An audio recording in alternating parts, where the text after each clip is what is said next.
হে hello guys, চলে এলাম আবার খেলার খবর চ্যানেলে বিগ আপডেট নিয়ে। তো চলো বন্ধুরা, খুব গুরুত্বপূর্ণ আপডেট নিয়ে চলে এসেছি। ফুল ভিডিওটা দেখতে থাকো, স্কিপ করবে না। স্কিপ করলে কিন্তু ভিডিওর মধ্যে অনেক কিছু মিস করবে। এবং এই খেলার খবর চ্যানেলে যারা নতুন আছো, অবশ্যই খেলার খবর চ্যানেলটাকে সাবস্ক্রাইব করে পাশে থাকা বেল আইকন ঘন্টাটাকে ঢং করে বাজিয়ে দেওয়ার বেশি লাইক এবং কমেন্ট করে দাও, যাতে মোটিভেট হয় তোমাদের এই খেলার খবর চ্যানেলে আমি ফার্স্ট আপডেট দিতে পারি। চলো বন্ধুরা, ফার্স্ট যে আপডেটটা নিয়ে কথা বলবো, খুবই গুরুত্বপূর্ণ একটা আপডেট নিয়ে কথা বলবো। তো একটা গুরুত্বপূর্ণ বিদেশিকে নিয়ে কথা বলতে চলেছি তোমাদের সঙ্গে। তো বিদেশি প্লেয়ারটার আগে নামটা তোমাদের জানিয়ে দিই। বিদেশি প্লেয়ারটার নাম হচ্ছে রায়ান জ্যাক।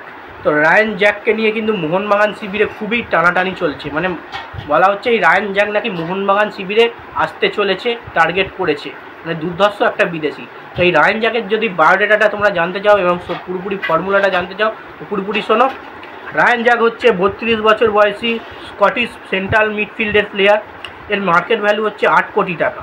এই স্কটল্যান্ডের ইউরোপে 2024 টিমে, মানে 2024 সালে ইউরো কাপে স্কটল্যান্ডের হয়ে ছিলেন, মানে বর্তমানে ন্যাশনাল টিমে ছিল।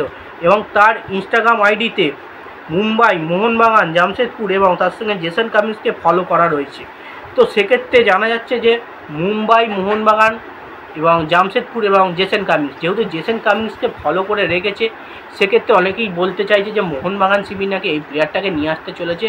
এই দুর্ধর্ষ 8 কোটি টাকা মার্কেট ভ্যালু এই বিদেশি প্লেয়ারটাকে, রায়ান জ্যাক্স। তো ব্যাপারটা তোমাদের ফার্স্ট থেকে পুরোটাই বলে দিই, রায়ান জ্যাক্স কিন্তু পুরোপুরি মোহনবাগানে আসছে না। এর সঙ্গে ডিলটা হওয়া কোনো রকমই সম্ভব নয়। তোমাদের এখন থেকেই জানিয়ে দিচ্ছি, খবরটা কিন্তু পুরোটাই ফেক।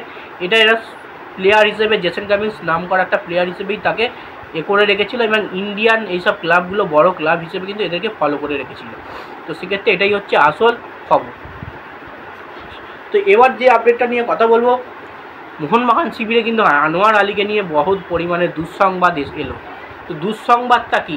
তো আনোয়ার আলী কিন্তু মোহনবাগান শিবিরে পুরোপুরি অনিশ্চয়তায় পড়ে গেছে। তো ব্যাপারটা হচ্ছে, আনোয়ার আলী কিন্তু মোহনবাগান শিবিরে মনে হচ্ছে আর নাও থাকতে পারে। তার সঙ্গে কিন্তু ফ্রি এজেন্ট হয়ে গেছে এবং মোহনবাগান শিবিরের সঙ্গে তার চুক্তি শেষ হয়ে গেছে এবং চুক্তি বাড়ানোর এখন পর্যন্ত কোনো রকম কথা কয়নি মোহনবাগান। এবার কলকাতার, মানে এই কলকাতা বলছি, ভারতের দুটো শক্তিশালী ক্লাব হিসেবে যদি ধরা হয়, দুটো ক্লাব কিন্তু নিতে চাইছে, কিন্তু সেটা হলো কিন্তু মুম্বাই সিটি এফসি, মোহনবাগানই হচ্ছে এখন পর্যন্ত ইন্ডিয়ার সবথেকে শক্তিশালী দুটো ক্লাব। তো তারপরে কিন্তু বেঙ্গালুরুও রয়েছে অবশ্যই। তো ব্যাপারটা হচ্ছে ইস্টবেঙ্গল এবং ব্যাঙ্গালোর কিন্তু টার্গেট করেছে এই প্লেয়ারটাকে। তো মোহনবাগান ম্যানেজমেন্ট আনোয়ার আলীকে কিন্তু এখনও পর্যন্ত চুক্তি বৃদ্ধি করার কোনো রকম কথাবার্তা হয়নি। মোহনবাগান ম্যানেজমেন্ট যদি এরা চুক্তি বৃদ্ধি করে, তাহলে সেক্ষেত্রে যে কোনো একটা প্লেয়ার যে কোনো একটা টিমে কিন্তু চলে যেতে পারে। তো সেক্ষেত্রে আনোয়ার আলী কিন্তু মোহনবাগান শিবিরে নাও খেলার একটা ইচ্ছা প্রকাশ তার আছে নিশ্চয়ই জানো তোমরা। যেহেতু মিডফিল্ডে বিদেশি রয়েছে, এইসব দিকে যদি দেখে তাহলে কিন্তু আনোয়ার আলী খুবই ভুল করবে। তো সেক্ষেত্রে দেখা যাক, এখনও পুরো জল্পনা কল্পনা কাটছে না। আনোয়ার আলী নাকি দুঃসংবাদে পড়ে রয়েছে, অনিশ্চয়তায় পড়ে রয়েছে মোহনবাগান শিবিরের জন্য। তো দেখা যাক ব্যাপারটা কত দূর অবধি এগোয়, কী হয় না হয় পুরোপুরি তোমাদের জানতে পারলে পুরোটাই কিন্তু তোমাদের জানিয়ে দেবো। তো এবার যে আপডেটটা নিয়ে কথা বলবো, এই প্লেয়ারটা হচ্ছে মোহনবাগানেরই প্রাক্তন প্লেয়ার ছিল আশুতোষ মেহতাব নিয়ে। তো আশুতোষ মেহতাবকে নিয়ে এর আগে কিন্তু আমি অনেক ভিডিও বানিয়েছিলাম। তো ব্যাপারটা হচ্ছে আশুতোষ মেহতাব কিন্তু তোমরা নিশ্চয়ই জানো, আশুতোষ মেহতাব জামশেদপুর এফসিতে যাওয়ার জন্য কথাবার্তা চলেছিল। এবার তার সঙ্গে কিন্তু কথাবার্তা অন্তিম পর্যায়ে পৌঁছে গেছে।